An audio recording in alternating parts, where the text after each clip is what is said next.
राज मुस्कुरा कर कहता है, वही तो पापा, जो सब करते हैं वो राज नहीं करता। और सरला को छेड़ते हुए कहता है, मम्मा, जब मेरे पापा ने मुझे जीवन साथी सबसे अलग और बिंदास दिया है तो उसके लिए आपके बेटे को भी कुछ स्पेशल करना था। और जो ट्रिप मैंने आपकी बहू के लिए प्लान किया है ना, वो सब उसकी चॉइस अनुसार है। जब वो ये सब खुद जाकर देखेगी तो यकीन है मम्मा, उसकी आंखों की चमक सबसे अलग होगी। सोना को जो पसंद है मैंने वही सब अरेंज किया है। एक बार उसने मुझे अपने ड्रीम के बारे में बताया था। राज हंसकर, शायद वो भी भूल भी गई होगी मम्मा, लेकिन राज अपनी सोना की खुशियों और फरमाइशों से जुड़ी कोई बात नहीं भूलता। सरला राज का कान पकड़कर कहती हैं, एसीपी, यदि मेरी बहू को तेरे इस ट्रिप में ज़रा भी तकलीफ़ हुई या तूने उसे हर्ट किया तो मैं तेरा सारा भूत उतार दूंगी। याद है ना, उसे ठंड और पानी दोनों से एलर्जी है। राज बेटा, वो सब कैसे? राज सरला को हक करते हुए कहता है, राज के साथ उसके प्यार के लिए वो सब खुशी खुशी बर्दाश्त कर लेगी मम्मा। और देखना, आप इस बार उसका हर फोबिया राज अग्रवाल दूर करेगा। क्योंकि कल को मैं अपने होने वाले बच्चों के मुँह से बिल्कुल नहीं सुनना पसंद करूँगा कि उनके मम्मा पापा दोनों कमज़ोर दिल के हैं, उन्हें किसी चीज़ से डर लगता है। नहीं मम्मा, राज की लाइफ में डर जैसा कोई शब्द नहीं। मेरा उसूल है, जो डर गया समझो मर गया। भगवान ने जब इतना खूबसूरत जीवन साथी दिया है तो हर डर को ताक पर रख लाइफ को खुलकर जियो। उनकी नाक को अपनी उंगलियों से छूकर कहता है, समझी मेरी सिनोरिटा, अब सब बता दिया आपको और आपने सुन लिया तो मेहरबानी करके आज अपने बहू बेटे के लिए मस्त मसालेदार चाय पिलाओ यार, ताकि मेरी सोना की नींद खुल जाए। सरला राज की मस्करी देकर कहती है, ओ एसीपी, ज़्यादा हवा में मत उड़, अपनी बीवी को उठा। चाय क्या, तुझे जो चाहिए उससे मिले मांग। मेरे पैरों में कल से दर्द है, मुझसे कुछ नहीं होगा। राज अपने हाथों की घड़ी बांधे खड़ा हो उन्हें देखकर कहता है, अम्मा, बहानेबाजी मेरे सामने नहीं चलेगी आपकी। चाय तो मैं और सोना आज आपके हाथ की ही पियेंगे। आपको पता है ना, जिद्दी हूँ आपकी तरह तो। चलो उठो यहाँ से। बाद में आराम से अपने पति के बाद पास बैठना। अभी किचन टाइम है आपका। इतना बोल झट से अनिकेत के पीछे जाकर खड़ा हो जाता है। राज का रवैया देख सरला अपने सर पर हाथ रखकर अनिकेत को घूर कर कहती हैं, बत्ती से दिखाना बंद करिए। इसे बिगाड़ने में पूरा हाथ आपका है। हर फरमाइश पूरी की है ना बचपन से इसकी, उसी का असर है।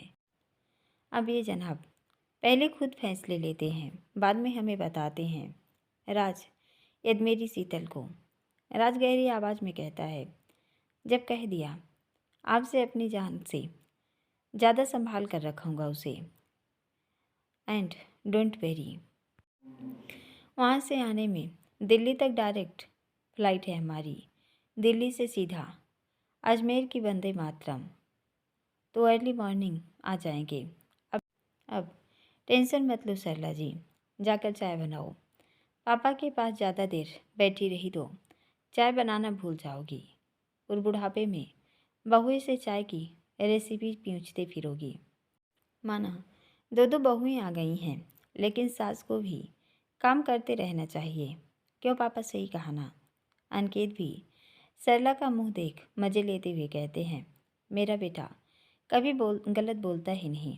सरला, राज सही कह रहा है, काम करती रहोगी तो पैरों को आराम मिलेगा। यदि सास बन के सोफे पर बैठ हुक्म चलाया तो सोच लो, जाम हो जाएंगे पैर।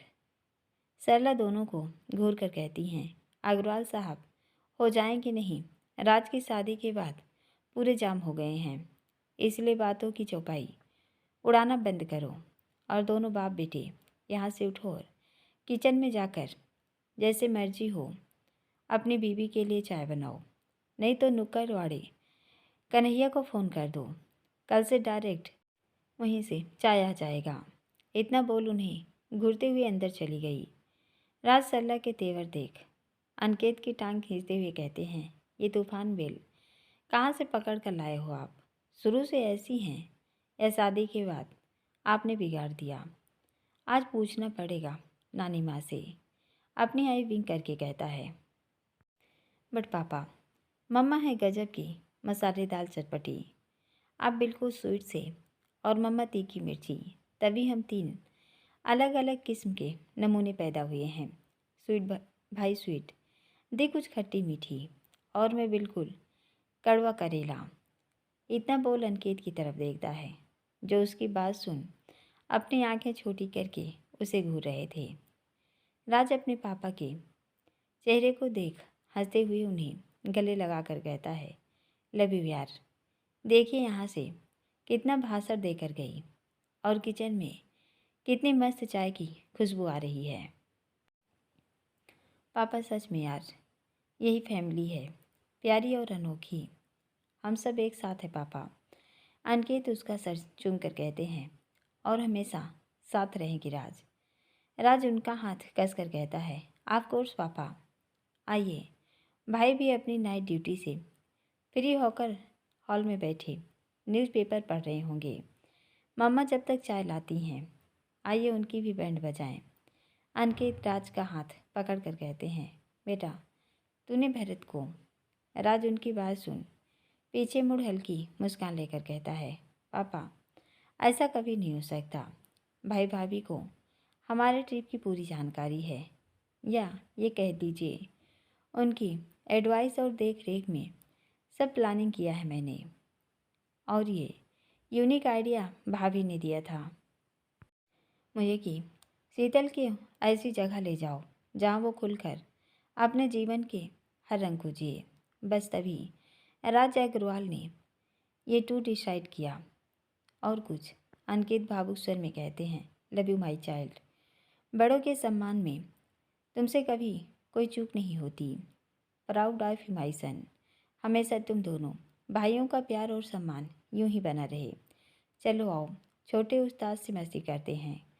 दोनों एक दूसरे से बातें करते हाल में आ जाते हैं, जहाँ भरत झूला लिए नन्हे नेहू को झूला रहा था।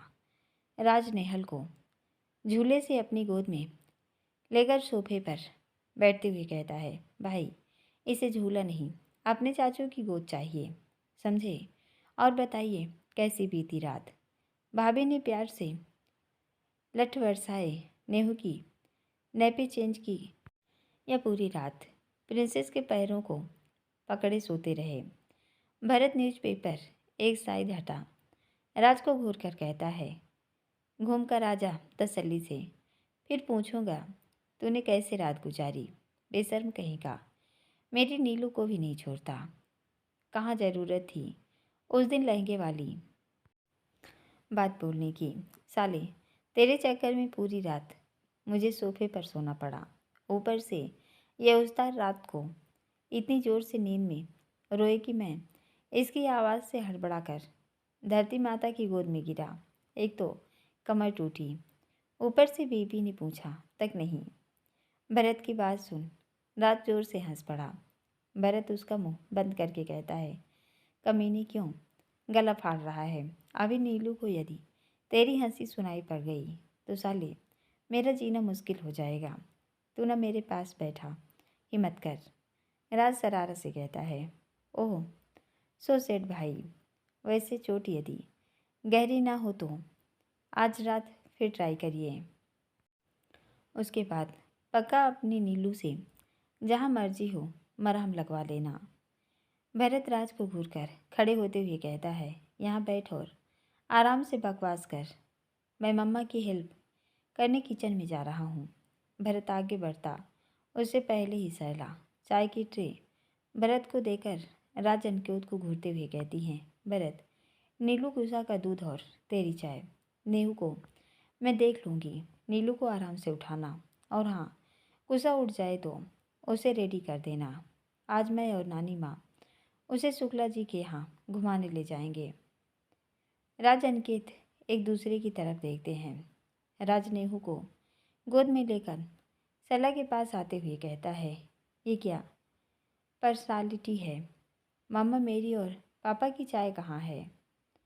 सरला खुद चाय का कप लेके सोफे पर बैठते हुए कहती हैं, गैस पर तपेली में रखी है, छानो और बाप बेटे पी लो। मेहंदी नहीं लगी हुई है दोनों के हाथों में, जो हर चीज़ तुम्हें थान पर पुजाऊं। सरला की बातें सुन राज अनिकेत का मुंह खुला का खुला रह गया। राज अपनी बाहें टेढ़ी करके कहता है, पापा नेहू को पकड़िए जरा, मैं अभी लाया आपकी चाय, और चढ़ाओ इन्हें सर पर। नानी माँ कैसी बेटी है आपकी, पति के सामने खुद बैठी चाय पी रही है, हद है। मतलब मेरी सोना तो ये करना तो दूर सोच भी नहीं सकती। उफ, इतना बोल भुनभुनाते हुए किचन में बढ़ता कि सरला उसका हाथ पकड़ कर कहती हैं, ड्रामेबाज, सामने नज़र उठाकर देख ले, टेबल पर रखी है तेरी और सोना की चाय, चुपचाप हुर्दी से चलता बन अपने कमरे में। यदि चाय ठंडी हो गई ना तो दोबारा नहीं बनाऊंगी। राज अपनी माँ के गले लगकर कहते हैं, अनिकेत की फूलन देवी, आपका जवाब नहीं यार। उसके गालों को चूम मस्ती करके कहते हैं, सबसे यूनिक पीस मिला है पापा को, लव यू मेरी सेनोरिटा। राज उनके हाथों को पकड़ कर कहते हैं, मम्मा डोंट वरी, आपकी बहू का अच्छे से ख्याल रखूँगा। सरला गंभीर स्वर में कहती हैं, राज आज तुम अपने ससुराल जा रहे हो बेटा, सुमन जी और शेखर जी को भी तुम्हारे इस ट्रिप की जानकारी होनी चाहिए, आखिर शीतल उनकी बेटी है। राज गहरे स्वर में कहता है, अम्मा आपको और पापा को बता दिया, सॉरी, अब मैं किसी को अपना प्लान नहीं बता सकता। पापा मम्मी को बताऊंगा ज़रूर, लेकिन वहाँ पहुँचने के बाद, अभी नहीं। सोना की बात हुई मम्मी से, काफ़ी दिन से पापा का शुगर लेवल हाई चल रहा है, उन्हें मैं कोई स्ट्रेस देना नहीं चाहता।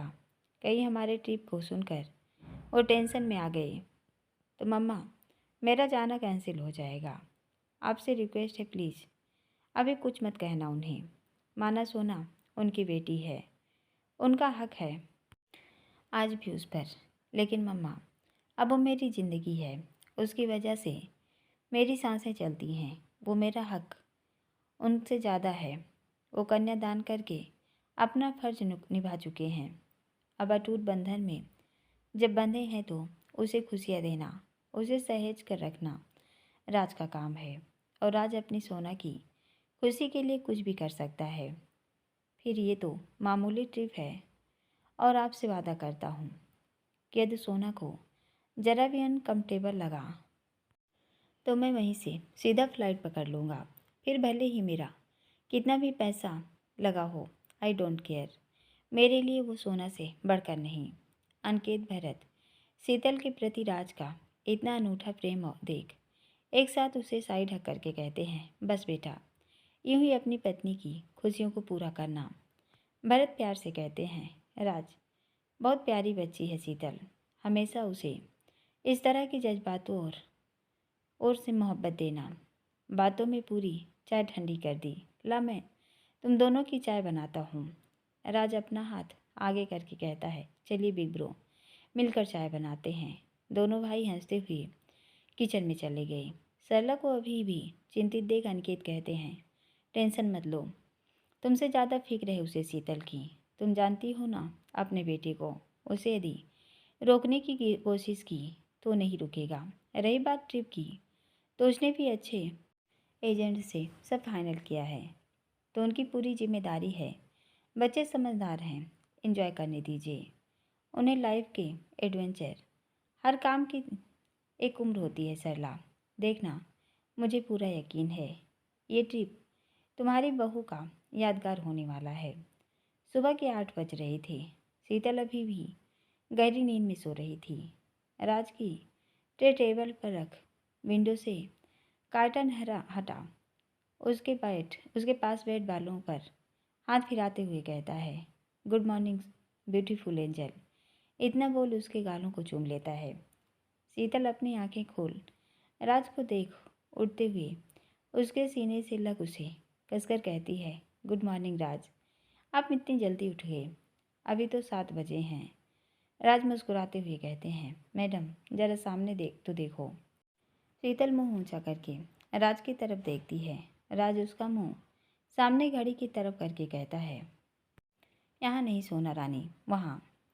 घड़ी की सुइयों को देख शीतल की सिट्टी पिट्टी गुम हो गई। वो अटकते हुए कहती है, राज ये घड़ी 8 कैसे बजा रही है? नाई मीन इतनी आगे कैसे? राज हंसते हुए कहता है, मैडम घड़ी आगे नहीं है, आज छुट्टी तुम्हारी थी तो तुम पीछे हो। घड़ी अपने समय अनुसार चल रही है, समझी? और अब ये सब छोड़ो, जल्दी से फ्रेश होके आओ। भाई ने स्पेशल तुम्हारे लिए चाय बनाई है, ठंडी हो उससे पहले गटक लो। शीतल राज की बात सुन अपनी अलसाई आंखों से उसे देखते हुए कहती है, सच में भैया ने, मतलब हमारे लिए चाय?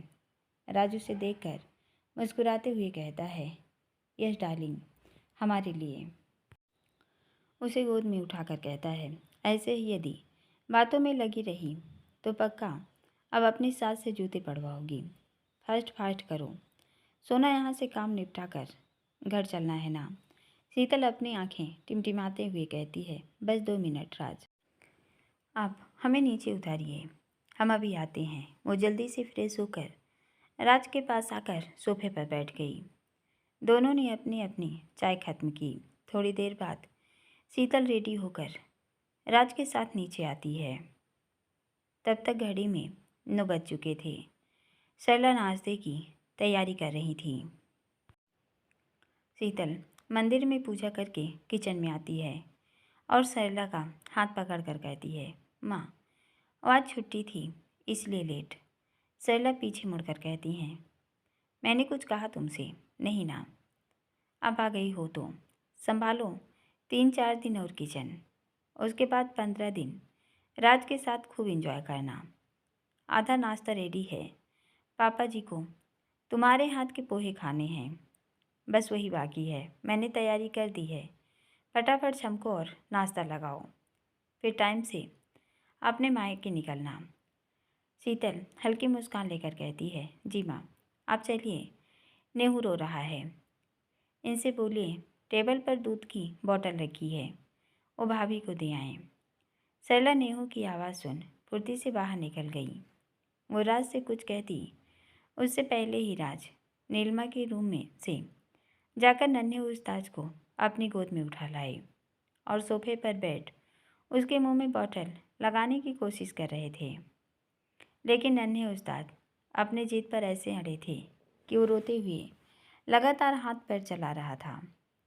राज को नेहू से मशक्क़त करते देख अनिकेत की गोद में बैठी कुशा ताली बजाकर हंसते हुए कहती है, हैंडसम, ये आपसे भी शैतानी में 4 कदम आगे है, आपके बस में नहीं आएगा नेहू बेबी।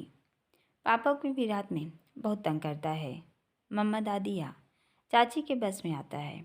राज कुशा को देकर कहते हैं, प्रिंसेस, आपके हैंडसम अच्छे अच्छे को ठिकाने लगाते हैं, रुको अभी, देखो तुम कैसे आपके हैंडसम इन नन्हे उस्ताद को काबू में करते हैं।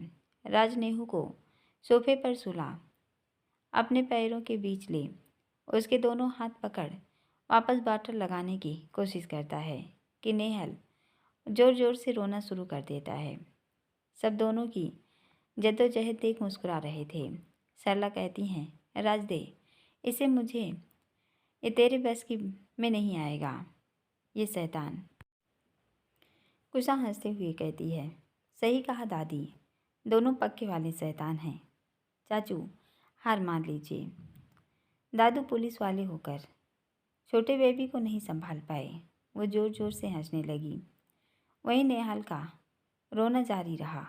नेहू की आवाज़ सुन शीतल बाहर आकर देखती है। राज को बच्चों जैसे जिद करते देख वो उसके पास आकर घूरते हुए कहती है, राज क्या कर रहे हैं? कब से रोए जा रहा है? नेहू ऐसे चुप कराते हैं। वो बड़ी बड़ी आंखों से राज को घूर कर देखती है। राज उसे सर्द आवाज़ में कहते हैं, अब तुम सिखाओगी मुझे। सोना, बच्चे कैसे रखते हैं? शीतल उसे घूरते हुए कहती है, हाँ अभी दिखाते हैं। और राज के पैरों के बीच सोए नेहू को उठाकर कंधे से लगाती है और उसकी बैग सहलाते हुए धीरे धीरे गुनगुनाने लगी। शीतल की गोद में आते ही नन्हे उस्ताद चुप हो गए। राज के देखने लगा। भरत राज के बाजू में बैठकर कहते हैं, बेटा आदत डाल ले धीरे धीरे, वरना पूरी रात इस बच्ची की मशक्क़त होगी। इतना आसान नहीं इन नन्हे मुन्नों को संभालना, और शरारत से लेकर सोया कर अपने साथ नेहू को, तब आदत पड़ेगी तेरी। राज भरत की बात सुन उसे घूर कर कहते हैं, हो गया ना आपका, तो भाभी को बुला लीजिए नाश्ते के लिए, भूलो मत प्रिंसेस मेरे साथ रहकर ही बड़ी हुई है। दोनों बातें करते हैं कि शीतल राज के हाथ में पकड़ी बोतल लेकर नेहू के मुंह में लगाती है और राज की गोद में लिटाते हुए कहती है, एक हाथ इसके सर के नीचे लगाकर आराम से पिलाइए। राज शीतल की साड़ी का आंचल पकड़ धीरे से कहता है, रूम में आओ, तुम फिर मैं सिखाता हूँ तुम्हें बच्चे कैसे रखे जाते हैं। राज की बात से शीतल का बदन सिहर जाता है। वो उसकी ओर नज़र उठाकर देखती है। राज उसे गहरी नज़रों से देख रहा था। राज की नज़रों की तफीस और तलब देख शीतल बिना कुछ कहे वहाँ से निकल गई। नेहू राज की गोद में लेटा टिमटिमाते हुए राज को देख हाथ पैर चला रहा था। थोड़ी देर बाद पूरा अग्रवाल परिवार नाश्ता करने बैठ गया। इस समय नानी माँ और शीतल नेहू को लेकर राज की खिंचाई कर रहे थे। सभी हंसी खुशी नाश्ता करते हैं। कुछ देर बाद भरत ऑफिस निकल जाता है। वहीं अनिकेत और दीवान जी अंकिता दिशांत की शादी की तैयारी के बारे में बातें करने, अक्षत से मिलने हॉस्पिटल गए थे। दूसरी तरफ आज महेश्वरी भवन का रसोईघर पकवानों की खुशबू से महक रहा था। राज का आदेश मान आज सौर ने भी नाइट शिफ्ट अरेंज की थी। शेखर जी भी घर पर ही थे। वहीं वर्षा सुमन सुबह से किचन में लगी हुई थी। सेजल देव रेडी होकर राशि का इंतजार कर रहे थे। रोशनी की तबीयत बिल्कुल ठीक थी। दीवान जी ने उसे बहुत बार कहा कि वो ताई जी से मिलाए, लेकिन रोशनी ने यह कहकर साफ मना कर दिया कि उसने खुद से वादा किया है कि वो बिंद्रावन हाउस में निशु की परी को लेकर ही अपने कदम रखेगी। रोशनी की बात सुन दीवान जी ने फिर उसे कुछ नहीं कहा। रूही जी आज खुद शाम को अपने परिवार सहित मित्तल मेंशन आने वाली थी। इधर राजेंद्र जी अपने ऑफिस जाने को रेडी हो रहे थे। सामने बैठी सुरेखा मोबाइल पर काव्या जी से बात कर रही थी। इतने में ही करण का फ़ोन उनके पास आता है। वो जैसे ही फ़ोन उठाकर कुछ बोलने को हुई कि करण एकदम से कहता है, मॉर्निंग पापा, सॉरी वो कल आपको रिप्लाई नहीं दे पाया। एक्चुअली नाइट ट्रेनिंग से 11 बजे फ्री होकर रूम में पहुंचा, तो आपको डिस्टर्ब करना ठीक नहीं समझा। पहले बताइए मम्मी पायल कैसी हैं? राजेंद्र जी प्यार से कहते हैं, सब अच्छे हैं करण। रात को बात नहीं हो पाई, कोई बात नहीं। मुझे तुम्हारा शेड्यूल मालूम है बेटा। ये बताओ तुमने अपने लाडो के फंक्शन का कार्ड देखा? करण हल्की मुस्कान लेकर कहते हैं, जी पापा देखा, बहुत सुंदर कार्ड है और उस पर लाडो भाई भाभी का pic mind blowing. Good choice पापा। डेट भी परफेक्ट है। मेरी एक वीक की छुट्टी है तो मैं अजमेर घर पर रहूँगा। राजेंद्र जी करण की बात सुन सुरेखा की तरफ देखते हुए गंभीर आवाज़ में कहते हैं, फिर ठीक है बेटा। लाडो के फंक्शन के 5 दिन बाद ही अंकिता और डॉक्टर दिशांत की शादी है। तुम यहाँ रहोगे तो एक पंथ दो काज हो जाएंगे। मित्तल साहब ने मुझे स्पेशली फ़ोन पर इनविटेशन दिया है राजेंद्र जी करण से बात कर रहे थे। वहीं करण अंकिता की शादी की डेट सुन करण की आंखें भीग गई। वो बड़ी मुश्किल से खुद को कंट्रोल में करके कहता है, पापा शायद बेल बज गई है, मुझे निकलना होगा। मैं आपसे शाम को बात करता हूँ। इतना बोल राजेंद्र जी की बात सुने बिना फ़ोन रख नम आँखों से रूम से बाहर निकला। ओटीसी कैंपस की तरफ चला गया। यहाँ अग्रवाल हाउस में सब काम से फ्री होकर जब शीतल रेडी होने अपने रूम में आती है तो घड़ी के 11 बजने वाले थे। वो बेड पर रखे अपने कपड़े देख हैरानी से कहती है, ये राजभीना कितनी बार मना किया है, सूट नहीं पहनेंगे, तब भी नहीं सुनते। हमारे सूट पहनने के चक्कर में माँ बेटे में शीत युद्ध छिड़ जाएगा। वो बड़बड़ाती हुई कपड़े लेकर अलमीरा की तरफ बढ़ती है कि राज फोन पर बात करते बालकनी से आते हुए शीतल को देखकर कहता है, I will call you evening और एक बार मुझे व्हाट्सएप ऐप कर दीजिए। यदि मुझे कोई चेंजेज करवाने होंगे तो मैं मॉर्निंग में आपको कॉल करके जैसा भी होगा अपडेट कर दूंगा। Okay bye, see you soon. वो फ़ोन टेबल पर रख शीतल के पीछे से पकड़ अपने करीब करके, ये क्या कर रही हो तुम? मैंने अलमीरा में रखने को नहीं, पहनने के लिए निकाला है, इसलिए बिना कुछ कहे जल्दी से रेडी हो जाओ। 11 बजे देव के पास जाना है और हम अभी तक घर पर हैं। शीतल राज की तरफ मुड़कर कहती है, लेकिन राज माँ। राज गहरी आवाज़ में कहता है, कभी तो अपनी पति की बात को भी अहमियत दिया करो सोना। मम्मा से बात कर ली है मैंने, समझी। लंच के बाद हम सीधा शॉपिंग के लिए मार्केट निकलना है। उसकी कमर पर दबाव बनाकर बोलो, इतनी देर रह पाओगी साड़ी में? शीतल धीरे से कहती है, राज हमें पहन। राज गंभीर आवाज़ में कहता है, मेरा जरा सा सख्ती से छूना तुम्हें दर्द दे जाता है, फिर टिप पर मेरी वॉइसनेस को कैसे संभालोगी? शीतल अटकते हुए कहती है, राज छोड़िए ना, कहाँ की बात आप कहाँ, हमें रेडी होने दीजिए। जीजू वेट कर रहे होंगे। राज उसकी आंखों में देखते हुए सर्द आवाज़ में कहता है, बालों की हाई पोनी बनाकर खुला छोड़ दो और अपने दुपट्टे से खुद को कवर कर लेना। मैं नीचे गाड़ी में वेट कर रहा हूँ। इतना बोल हल्के से उसके होठों को चूम रूम से बाहर निकल गया।